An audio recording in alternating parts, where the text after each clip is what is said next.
that the strongest would exempt themselves when convenient. An American hegemony. We are in the midst of a rupture, not a transition.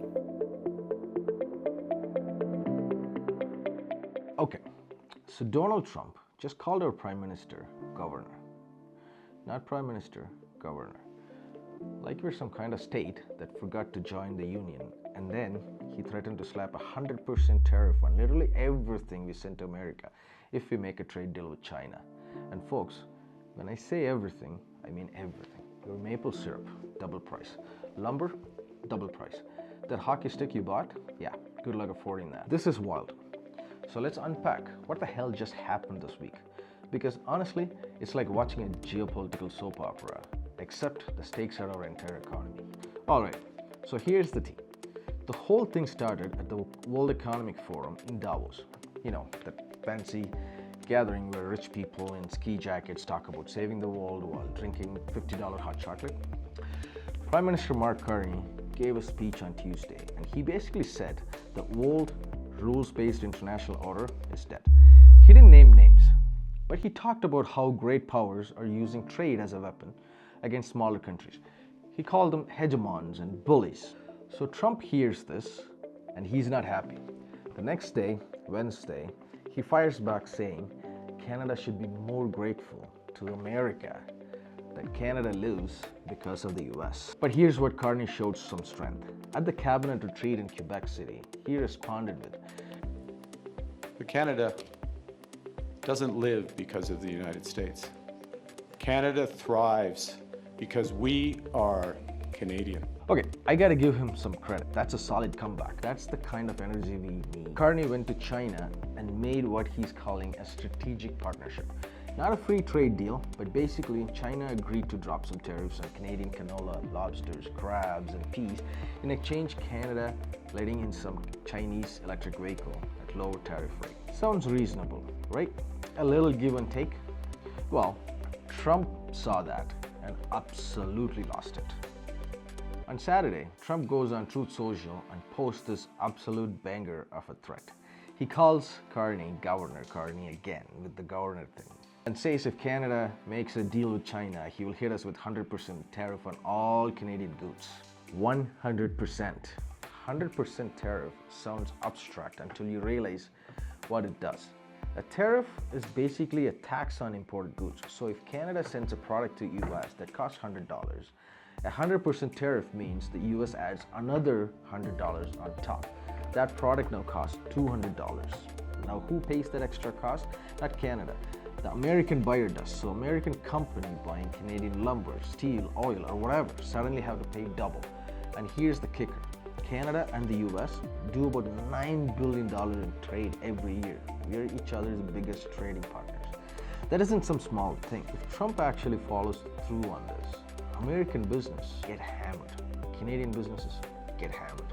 Everyday people on both sides of the border, we are the ones who pay more than everything. Trump's justification for this wild, he claims Carney is trying to turn Canada into a drop-off port for China to smuggle goods into America. It's not what's happening at all. Canada made a limited agreement for temporary tariff relief on specific agricultural products. They're not becoming some Chinese shipping hub. That's just not a thing. But then Trump again saying that he needs to save Canada from being conquered by China. The last thing the world needs is to have China take over Canada. It's not going to happen, or even close to happening. I'm sorry, conquered?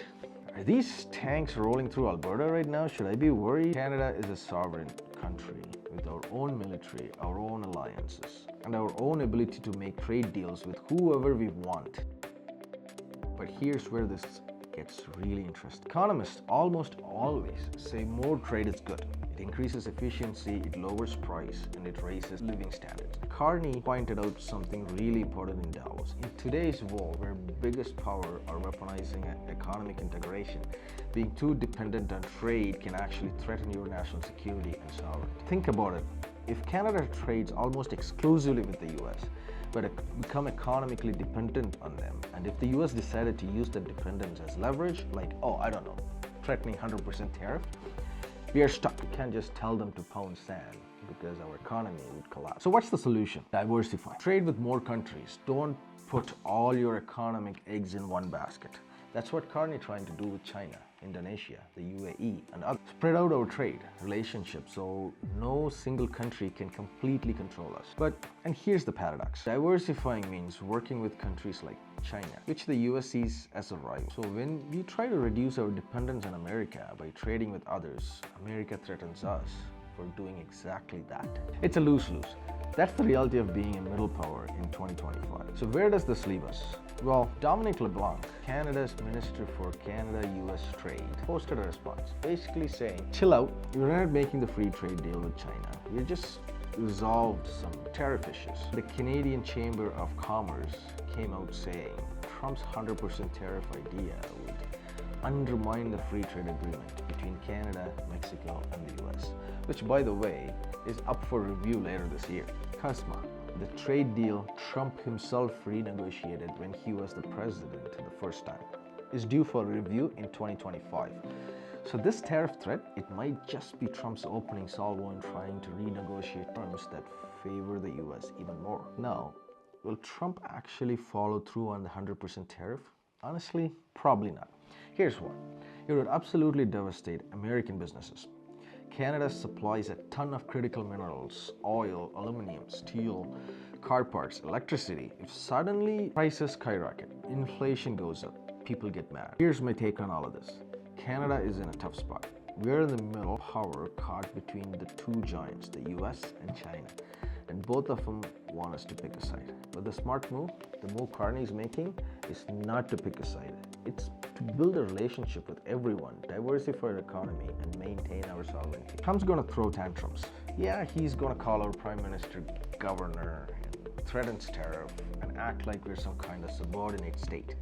But you know, we are not. Canada is a G7 country. We are top 10 global economy. We have got resources, talent, and a quality of life that most of the world envies. We don't need to bow to anyone.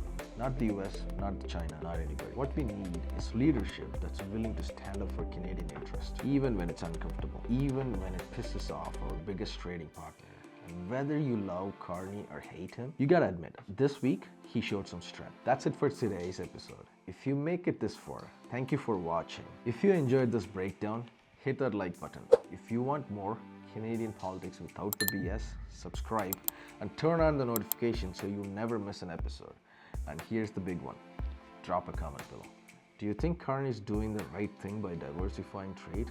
Or should Canada stick closer to the US? I want to hear what you think, because honestly, this affects all of us. Share this video with a friend, because let's be real, Canadian politics is wild right now and people need to know what's happening. I'll see you in the next episode. Stay informed, stay critical, and remember, Canada thrives because we are Canadian.